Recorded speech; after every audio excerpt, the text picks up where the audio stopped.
बिस्मिल्लाहिर्रहमानिर्रहीम। अस्सलाम वालेकुम डियर स्टूडेंट्स, उम्मीद करता हूँ कि आप सब खैरियत से होंगे। आज जो लेक्चर हम डिस्कस करने जा रहे हैं केमिस्ट्री क्लास 9 चैप्टर नंबर 3 का प्रोडिक्ट टेबल। डियर स्टूडेंट, हम सबसे पहले पढ़ेंगे कि प्रोडिक्ट टेबल क्या होता है। प्रोडिक्ट टेबल के अंदर डिफरेंट ग्रुप्स और डिफरेंट पीरियड्स होते हैं, वो क्या है, और डिफरेंट थ्योरीज को हम डिफरेंट लॉज को हम डिस्कस करेंगे कि केमिस्ट ने क्या क्या लॉज प्रोडिक्ट टेबल के बारे में दिए। ये चैप्टर का डियर स्टूडेंट पहला टॉपिक है periodic table. Dear student, periodic table एक ऐसा टेबल है जिसके अंदर हमने एलिमेंट्स को अरेंज किया है according to their increasing atomic number. उनके एटॉमिक नंबर, उनके बढ़ते हुए एटॉमिक नंबर की बिना पर हमने एलिमेंट्स को प्रोडिक्ट टेबल के अंदर अरेंज किया गया। इसको प्रोडिक्ट टेबल कहते हैं। प्रोडिक्ट टेबल के अंदर पीरियड्स और ग्रुप्स हैं। ये क्या है? जो हॉरिजॉन्टल रोज होती हैं डियर स्टूडेंट, उनको हम पीरियड्स कहते हैं। The horizontal rows in the periodic table is called periods. और dear student 7 periods periodic table के अंदर होते हैं। कितने पीरियड्स होते हैं? 7 पीरियड्स इन प्रोडिक्ट टेबल। ये एमसीक्यू पूछा जा सकता है। दूसरे नंबर पे ग्रुप्स होते हैं। ग्रुप्स क्या चीज है?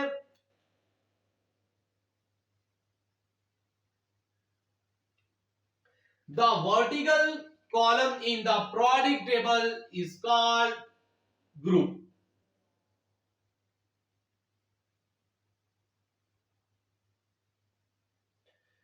The vertical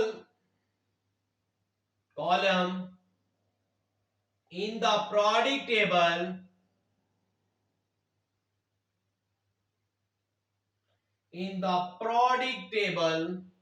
are called groups. और डियर स्टूडेंट 18 ग्रुप्स प्रेजेंट होते हैं प्रोडिक्ट टेबल में। 18 ग्रुप्स ये एमसीक्यू में पूछा जा सकता है। पीरियड कितने हैं जी? 7 पीरियड हैं। और ग्रुप कितने? 18 ग्रुप है। डियर स्टूडेंट, ये तो हो गई प्रोडिक्ट टेबल में पीरियड और ग्रुप्स की बात। अब सबसे पहले हम डिस्कस करेंगे लॉ ऑफ ट्राइएट को। हम डिस्कस करेंगे लॉ ऑफ ट्राइएट। ये क्या चीज है? डियर स्टूडेंट, एक जर्मन का केमिस्ट था डोबर्नियर ट्राइएट्स। डोबर्नियर ट्राइएट्स ने एलिमेंट्स के 3 ग्रुप बनाए और इनके दरमियान रिलेशन को स्टडी किया। इसलिए इसको हम ट्राइएट कहते हैं, क्योंकि उसने 3 एलिमेंट्स के ग्रुप बनाए थे, ट्राइएट। अच्छा, उसने रिलेशन को स्टडी किया। उसने क्या कहा, जो मिडल वाला एलिमेंट है, जो अपर और लास्ट वाले 2 एलिमेंट्स हैं, अगर इनका एवरेज निकाला जाए तो मिडल वाले एलिमेंट के एटॉमिक मास के इक्वल होगा। फिर सुनिएगा, द मिडल और central atom had average atomic mass of the other 2 elements. मसलन उसने ये कहा जो मिडल और सेंट्रल एलिमेंट है, 3 के इसने ग्रुप बनाए। जो मिडल और सेंट्रल एलिमेंट है had average atomic masses of the other 2 elements। इसका क्या मतलब?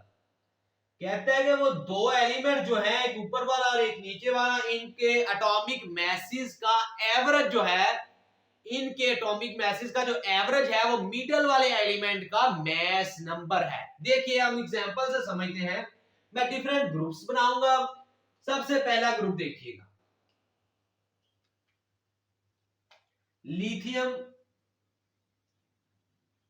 सोडियम, पोटेशियम, कैल्शियम, स्ट्रोंटियम और बेरियम। और एक और ले लेते हैं हम ग्रुप। इसके अंदर आएगा हमारे पास क्लोरीन, बोरोमीन, आयोडीन।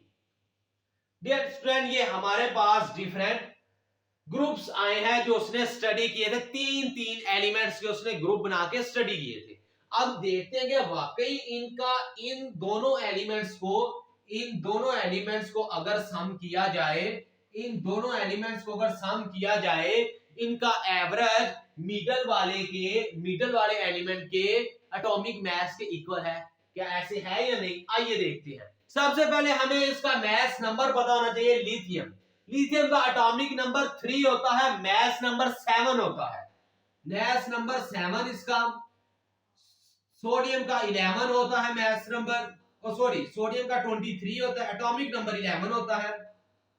और पोटेशियम का 39 होता है। ये स्टूडेंट अगर हम मैं इसको सॉल्व करूं जरा, देखिए जरा, 7 प्लस 39 डिवाइडेड बाय 2, तो ये मेरे पास कितना आ गया, 46 डिवाइडेड बाय 2, 46 डिवाइडेड बाय 2, तो ये 23 आ गया।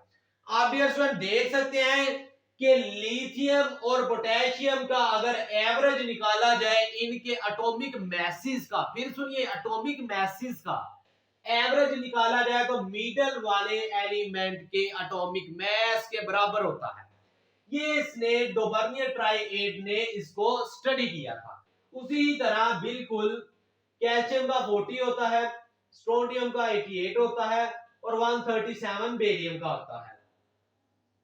बिल्कुल इसी तरह 35.5 क्लोरीन का आता है, 79.87 या समथिंग राउंड अबाउट 80 कह लें, ये ब्रोमीन का आता है और 154 आयोडीन का आता है।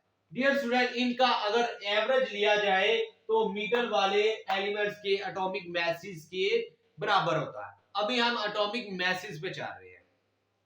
ये एक साइंटिस्ट हो गया डोबर्नियर ट्राइएड, इसने लॉ ऑफ ट्राइएड दिया था। दूसरा साइंटिस्ट हो गया जिसने लॉ ऑफ ऑक्टेव दिया था, ठीक है, न्यूलैंड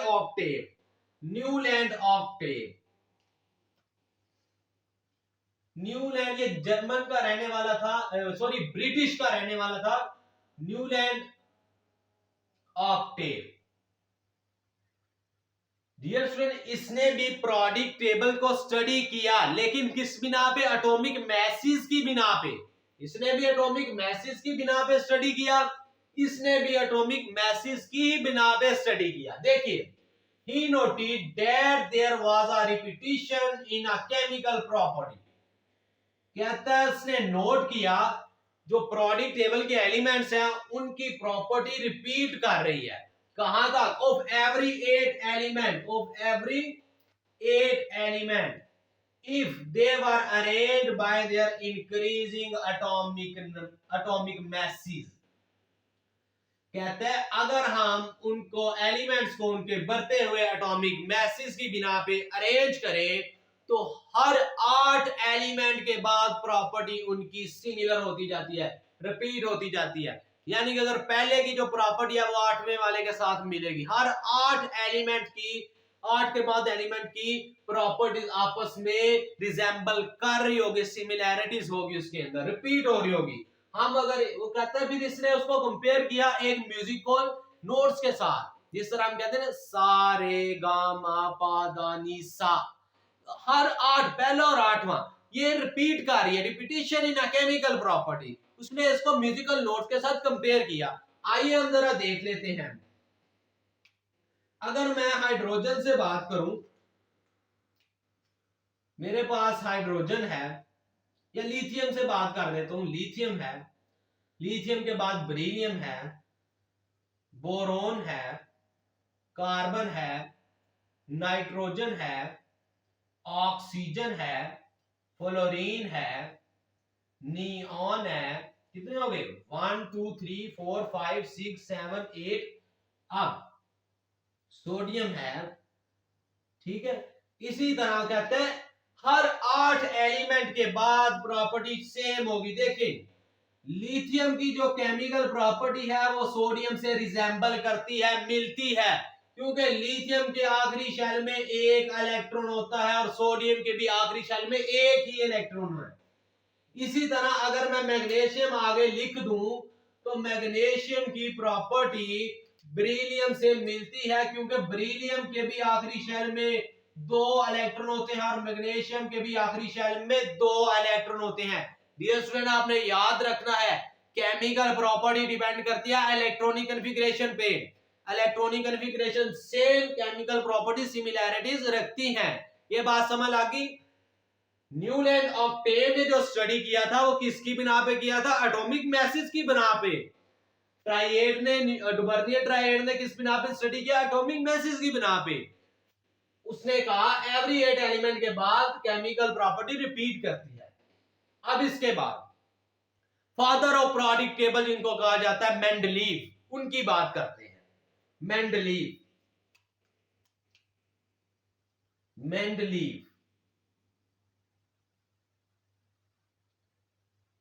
प्रोडिक्ट टेबल या मेंडलीव प्रोडिक्ट लॉ। 63 के करीब एलिमेंट्स को इन्होंने डिस्कवर किया मेंडलीव ने, और इन्होंने एक प्रोडिक्ट लॉ दिया जिसको मेंडलीव प्रोडिक्ट लॉ के नाम से जाना जाता है। और डियर स्टूडेंट, वो लॉ क्या है?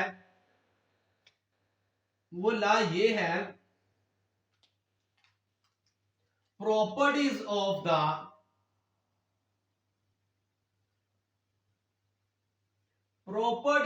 the elements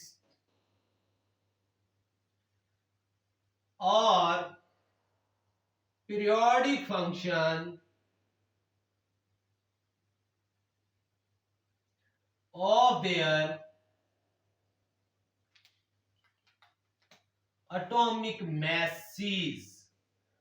ये भाईजान भी मैसेज की ही बात कर रहे थे कि एलिमेंट्स को प्रोडिक्ट टेबल में हमने किस तरह अरेंज किया, उनके बढ़ते हुए एटॉमिक मैसेज की बिना पे। हमने 3 अभी तक चीजें पढ़ी, law of triads, law of octave और लॉ मेंडलीव प्रोडिक्ट लॉ। तीनों में एक चीज ही हमें पढ़ने को मिली, atomic mass, atomic mass, atomic mass. Atomic mass की बिना पे हमने इसको स्टडी किया। आइए डियर स्टूडेंट, इसके कुछ डिमेरिट्स भी थे, डिफेक्ट्स भी थे। इसने काम बहुत ज्यादा किया, मेंडलीव ने सबसे ज्यादा प्रोडिक्ट टेबल पे काम किया, लेकिन इसकी जहां मेरिट्स है वहां डीमेरिट्स भी थे, डिसएडवांटेजेस भी। ये शॉर्ट क्वेश्चन आता है, डीमेरिट्स या failures of Mendeleev periodic table. Failures of Mendeleev predict table, ये शॉर्ट बहुत अहम है, important short. Failures of Mendeleev product table, failures of Mendeleev product table। सबसे पहला डियर स्टूडेंट, सबसे पहला कि ये पोजीशन नहीं बता सका आइसोटोप्स की, क्योंकि इसके दौर में आइसोटोप डिस्कवर ही नहीं थे हुए। He does not explain the position of isotope। He does not explain the position of isotope। Position of isotopes। ले दूसरी चीज, ये हाइड्रोजन की भी पोजीशन नहीं बता सका। हमें पता है कि सबसे पहला जो एलिमेंट है प्रोडिक्ट टेबल का वो हाइड्रोजन है, और आपको अगर याद हो हाइड्रोजन की रिजेंबलेंस ग्रुप 1 से भी है और ग्रुप 17 से भी है। वो किस तरह? ग्रुप 1 से इस तरह है क्योंकि उसके आखिरी शेल में एक इलेक्ट्रॉन है, हाइड्रोजन के पास है ही एक इलेक्ट्रॉन है। और अगर हम पहला ग्रुप देखें, lithium, sodium, potassium, rubidium, caesium और फ्रांसियम वाला, इन सब के पास आखिरी शेल में एक इलेक्ट्रॉन है। दूसरी बात, ग्रुप 17 की तरह ये किस तरह बिहेव करता है? अगर ग्रुप 17 के एलिमेंट्स यानी कि क्लोरीन हो गया, फ्लोरीन हो गया, इनको एक एक एलिमेंट दे दिया जाए तो इनका ऑक्टेट कंप्लीट हो जाता है। इसी ही तरह अगर हाइड्रोजन को एक एलिमेंट दे दिया जाए तो इसका ड्यूप्लेट कंप्लीट हो जाता है। इसके शेल में आखिर में 2 इलेक्ट्रॉन हो जाते हैं अगर ये एक एक्सेप्ट करे, और अगर ये हैलोजन से एक एक्सेप्ट करें तो इनका ऑक्टेट कंप्लीट हो जाता है। ये आपस में इनकी सिमिलरिटीज है, लिहाजा इस तरह इनको पता नहीं चला कि हाइड्रोजन को किस कहां रखे, ये पोजीशन को एक्सप्लेन नहीं कर पाया। he does not explain position of hydrogen atom. 2, तीसरी बात, ये अभी तक हम एटॉमिक मैसेज की बात कर रहे हैं कि एलिमेंट्स को अरेंज किया गया प्रोडिक्ट टेबल में according to their increasing atomic mass. अब कुछ एलिमेंट्स का जो एटॉमिक मैसेज था वो रॉन्ग ऑर्डर में प्लेस कर दिया गया। ठीक है, place wrong order of atomic mass some elements. कुछ एलिमेंट्स को उनके एटॉमिक मैसेज के रॉन्ग ऑर्डर पे प्लेस कर दिया गया। मिसाल के तौर पे जिस तरह अगर हम एग्जांपल लें पोटेशियम की, अगर मैं एग्जांपल लूं पोटेशियम की और अगर मैं एग्जांपल लूं आर्गन की, AR और पोटेशियम, इसका एटॉमिक नंबर 18 है, इसका एटॉमिक नंबर 19 है। हमने तो एटॉमिक नंबर पे इसको प्लेस ही नहीं किया, हमने तो किया किस पे, एटॉमिक मास पे प्लेस। तो क्या हुआ, इसका जो एटॉमिक मास था पोटेशियम का वो 39.0, जबकि आर्गन का जो एटॉमिक मास था वो 39.9 था। अब देखें आर्गन का एटॉमिक मास ज्यादा है, इसको पीछे होना चाहिए था, बाद में आना चाहिए था, पोटेशियम को पहले आना चाहिए था। तो ये कुछ मिस्टेक हुई प्रोडक्ट टेबल में मेंडलीव के। ठीक है, इसके बाद एक और साइंटिस्ट है, केमिस्ट है, मोजले, एच मोजले। इन्होंने 1913 के अंदर थोड़ी सी ऑब्जर्वेशन की और मॉडर्न प्रोडक्ट लॉ दिया। मॉडर्न प्रोडक्ट लॉ, ये मेंडलीव प्रोडक्ट लॉ है, modern periodic law. Modern periodic law, modern periodic law क्या चीज है dear student? Modern periodic law कहता है कि एलिमेंट्स को हमने प्रोडक्ट टेबल में अरेंज किया according to their increasing atomic number. यहां तक ये भी भाईजान मैथ्स की बात कर रहे थे, मैथ्स की बात कर रहे थे, मैथ्स की बात कर रहे थे। उन्होंने कहा नहीं, गलत है ये चीज, जो ये भी इसके पीछे लग गए भाई, atomic mass, atomic, no no no, atomic number. Elements are arranged in the periodic table according to their increasing atomic number. क्योंकि जो एक एलिमेंट का एटॉमिक नंबर है वो दूसरे एलिमेंट का नहीं होगा। एटॉमिक नंबर हर एलिमेंट का प्रोडक्ट टेबल के अंदर डिफरेंट होता है। आइए इसका ला लिखते हैं। प्रॉपर्टीज ऑफ द एलिमेंट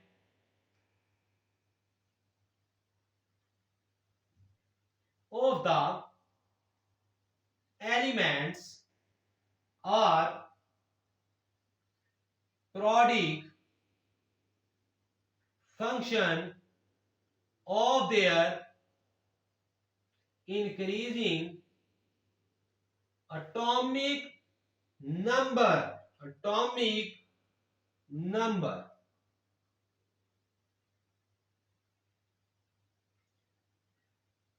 मोजले ने दिया इसको, किसने? मोजले ने, एच मोजले, 1913 के अंदर इसने ऑब्जर्वेशन की। डियर स्टूडेंट, आज के लेक्चर में हमने ये सारी चीजें पढ़ी, इसको रिपीट कर लेते हैं, रिवाइज कर लेते हैं। प्रोडक्ट टेबल क्या होता है? ऐसा टेबल जिसके अंदर हमने एलिमेंट्स को अरेंज किया गया है according to their increasing atomic number, not increasing atomic mass, increasing atomic. Periods होते हैं, ग्रुप्स होते हैं। जो हॉरिजॉन्टल रोज होती हैं उनको हम क्या कहते हैं? पीरियड्स कहते हैं। और 7 पीरियड्स होते हैं प्रोडक्ट टेबल में। जो वर्टिकल कॉलम होती हैं उनको हम ग्रुप कहते हैं और वो 18 ग्रुप्स होते हैं। फिर हमने लॉ ऑफ ट्राइएड पढ़ा, जो डुबर्नियर ट्राइएड ने दिया था। उसने 3-3 एलिमेंट्स के ग्रुप बनाए और उसने कहा कि पहला और तीसरे एलिमेंट को अगर उनका एवरेज निकाला जाए तो उनका एवरेज जो है मिडल वाले एलिमेंट के एटॉमिक मास के बराबर होगा। एटॉमिक मास के, एटॉमिक नंबर के नहीं, एटॉमिक मास के। तीसरी बात हमने पढ़ी यहां, law of octaves. Newlands octave ने इसको दिया था, लॉ ऑफ ऑक्टेव। इसने कहा कि जो इसने नोटिस किया, इसने स्टडी किया, कहता है इनकी केमिकल प्रॉपर्टी सेम होती है कब? Every 8 element. Repetition in chemical properties of every 8 element. Her 8 element के बाद इनकी केमिकल प्रॉपर्टी सेम होना शुरू हो जाती है। और इसने म्यूजिकल नोट के साथ इसको कंपेयर किया गया, जिस तरह मैंने बताया सा रे गा मा पा दा नी सा। इसी तरह इसने इसको कंपेयर किया। देखें, लिथियम, ब्रिलियम, ब्रोनिया हमने लिख दिए। कहता है एवरी 8 एलिमेंट, हर 8 एलिमेंट के बाद जो 8 एलिमेंट लिथियम के बाद आएगा सोडियम। इसकी केमिकल प्रॉपर्टी क्यों सेम है? केमिकल प्रॉपर्टी डिपेंड करती है इलेक्ट्रॉनिक कन्फिग्रेशन पे। इन दोनों के आखिरी शेल में एक एक इलेक्ट्रॉन है, इसलिए इनकी केमिकल प्रॉपर्टी सेम है। बेरिलियम और मैग्नीशियम की बात करें तो इनके आखिरी शेल में दो दो इलेक्ट्रॉन है, इसलिए इनकी केमिकल प्रॉपर्टी सेम है। मेंडलीव प्रोडिक लॉ अगर पूछा जाए फादर ऑफ प्रोडिक लॉ, प्रोडिक टेबल कौन है? मेंडलीव है। मेंडलीव ने सबसे पहले और बहुत सा काम इसने प्रोडिक टेबल में किया। इसने यहाँ तक ये भी बता दिया जो इसके दौर में अभी इसके इरा में इसके रीजन में अभी डिस्कवर एलिमेंट नहीं हुए थे, इसने ये भी बता दिया था कि ये होंगे और वो बाद में हुए थे। इसका जो प्रोडिक लॉ था वो डिपेंड करता था एटॉमिक मैसेज पे, और कुछ फेलियर्स भी थे इसके। ये पोजीशन आइसोटोप की नहीं बता सका, हाइड्रोजन की नहीं, और इसने कुछ एलिमेंट्स को प्लेस कर दिया रॉन्ग ऑर्डर पे, किसके? एटॉमिक मैसेज की बिना पे, एटॉमिक मैसेज की बिना पे। और लास्ट में हमने मॉडर्न प्रोडिक लॉ पढ़ा जो कि एच मोसले ने 1913 के अंदर दिया।